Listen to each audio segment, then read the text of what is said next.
Hi, everybody. Thank you so much for being here, for giving up a Saturday afternoon to come listen to this information. I think I'll give you some great information, and you'll be glad you participated, whether you're here in person or watching online. Particular thanks to the Hippocrates Health Institute and the other sponsors who have made this terrific conference possible, and to Steve Shore for conceiving and organizing this wonderful event. Let's give Hippocrates Health Institute and Steve Shore a big hand.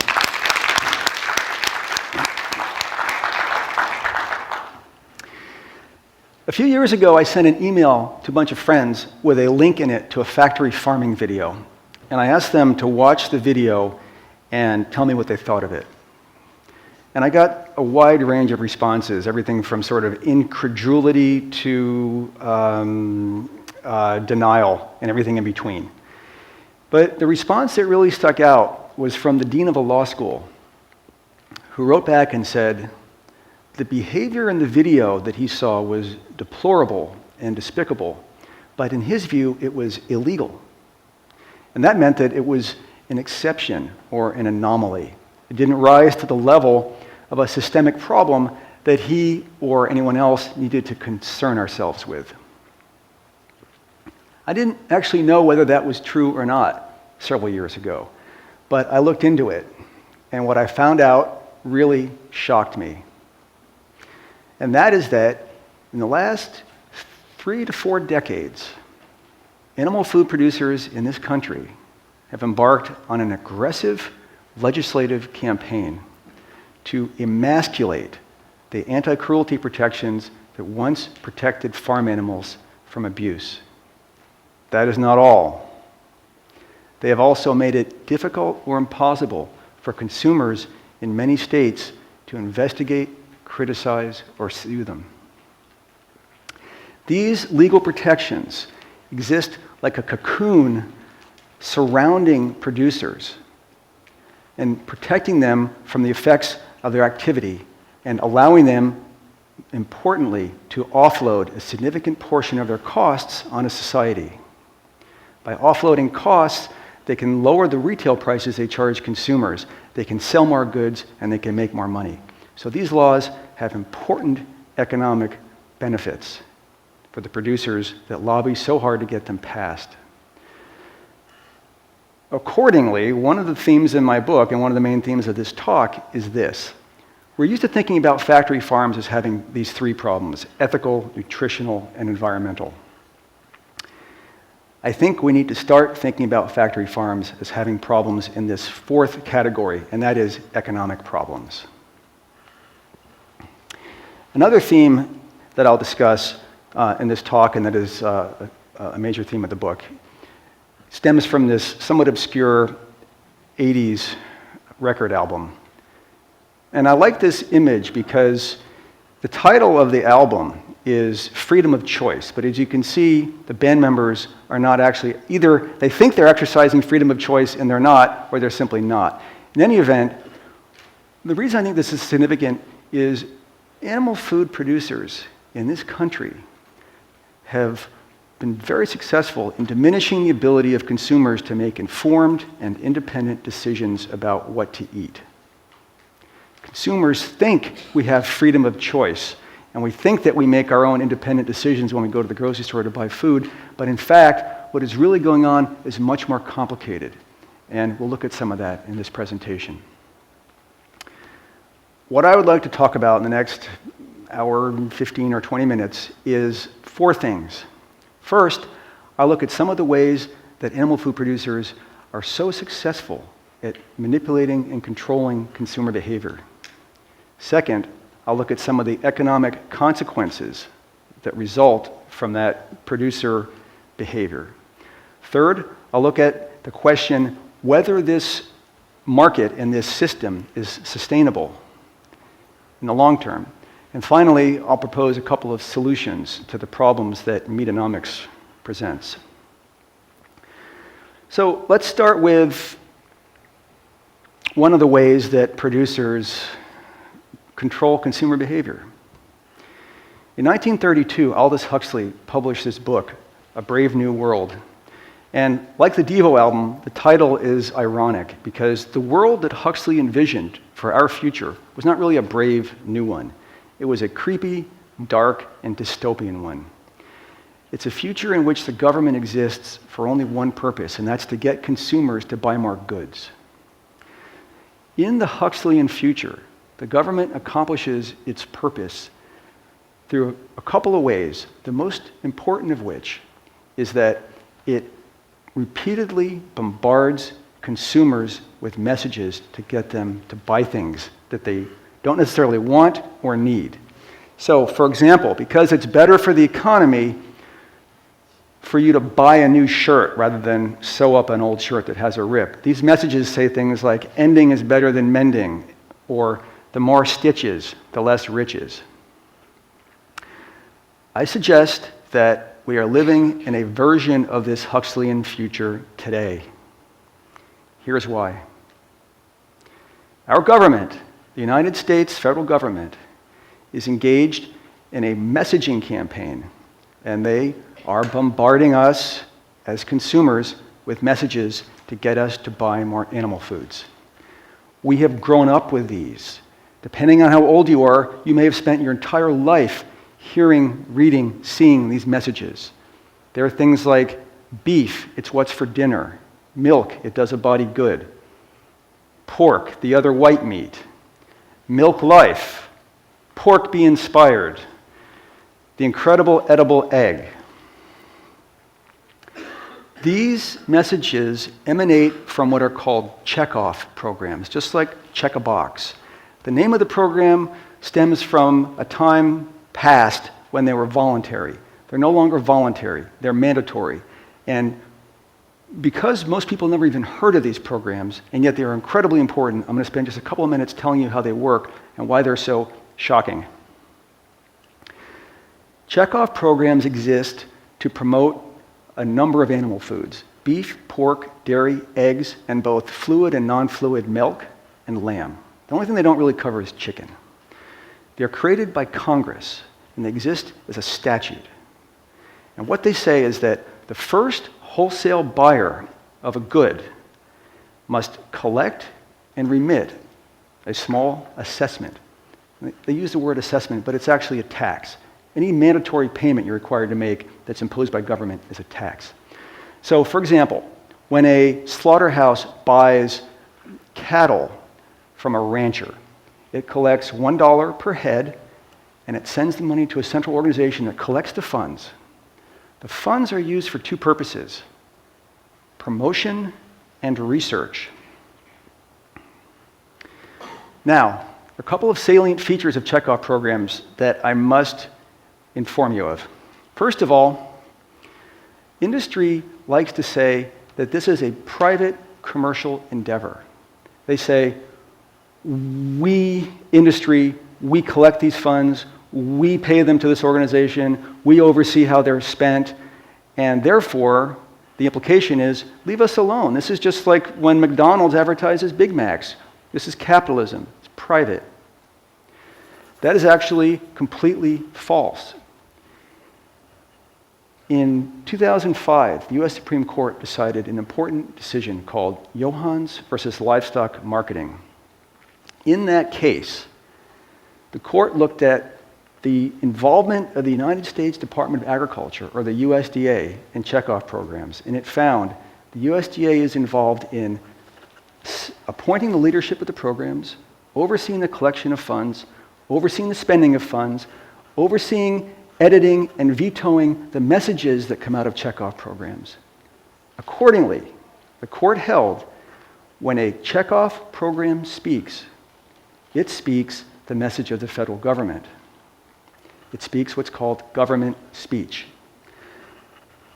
The United States Supreme Court, the highest court in our land, says, when you hear that message, beef, it's what's for dinner, that is the federal government telling you to eat more beef. This is not a matter of controversy or debate. This is a settled principle of law that has been decided and can no longer be appealed.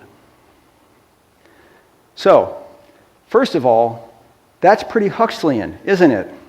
The federal government is saying, beef, it's what's for dinner.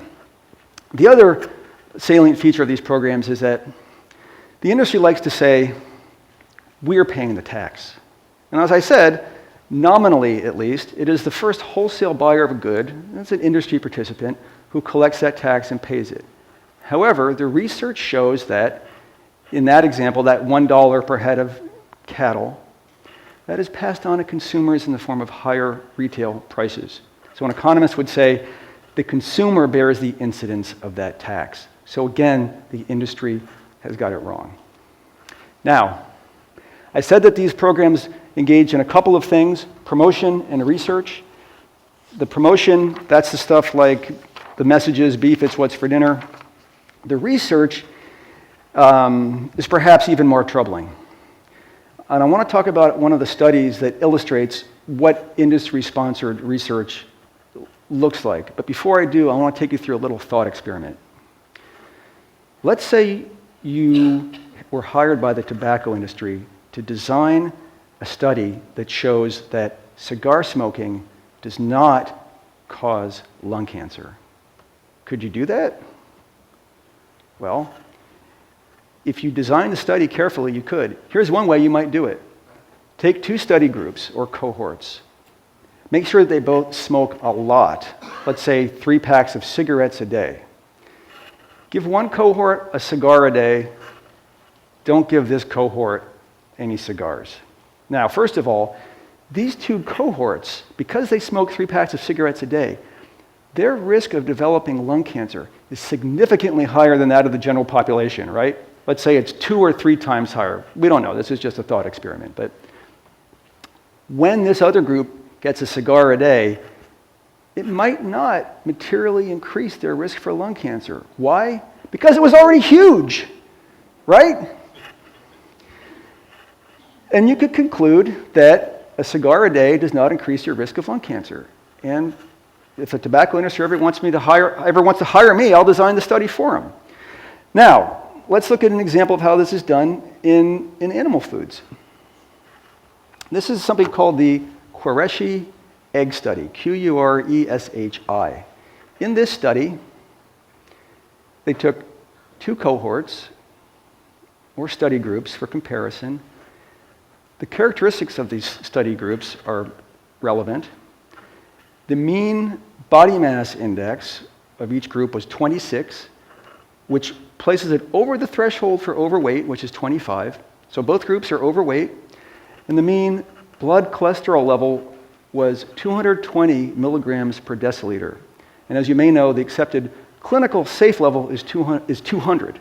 So they're 10% over the sort of medical standard, and they're more like 50% over the average blood cholesterol for those on a plant-based diet, which is closer to 150.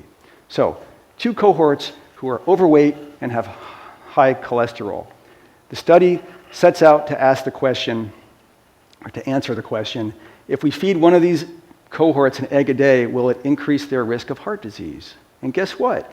Because these cohorts already had a risk for heart disease that was significantly elevated, particularly in comparison to, for example, somebody on a plant-based diet, when they fed one of the cohorts an egg a day, it didn't materially increase their risk of heart disease. It's actually not that surprising. It's not unlike the cigar study that I suggested.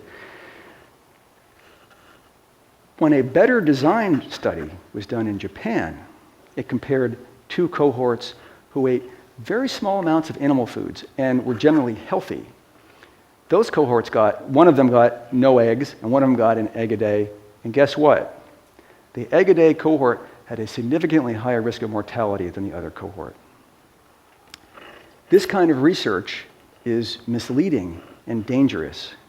At the time that I was writing my book, the Egg Board, the U.S. Egg Board, had posted on its website a celebration about this study, which said, an egg a day is more than okay. And who's to know how many people have continued to eat eggs or have increased the number of eggs that they've eaten based on this completely misleading and very carefully designed study. The research shows that when industry sponsors a research study, it's 4 times more likely than otherwise to reach a conclusion that is favorable to industry. And just as you'd expect, the research that these checkoff programs fund produces tons and tons of studies that show us animal foods are not bad for us. However, for anyone who's been at this conference for the last 10 days, you've heard from many doctors, dietitians, and other clinicians who say the opposite. So, I encourage you to exercise discretion when thinking about these studies. Checkoff programs might not seem so dangerous or creepy if they weren't so incredibly effective. However, they really are effective.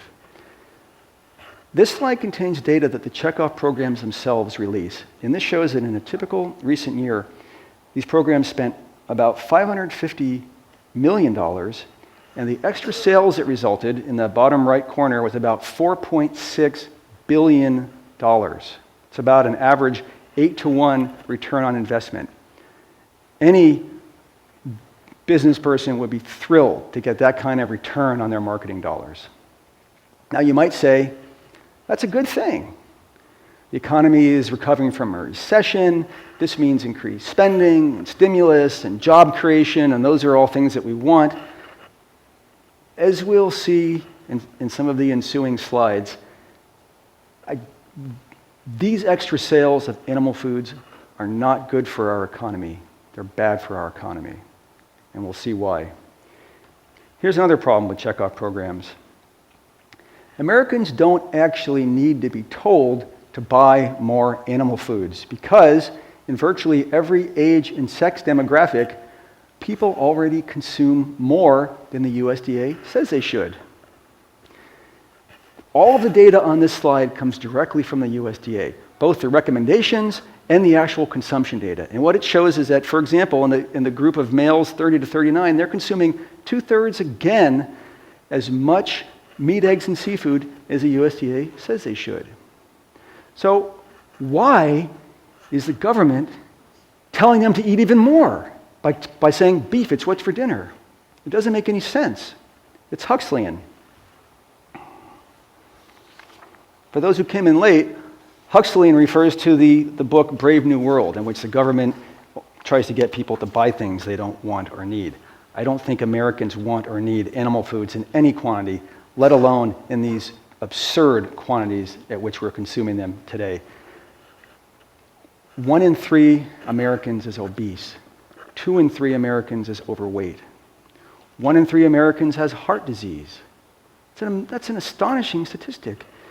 When you include hypertension or high blood pressure, 1 in 3 Americans today has heart disease.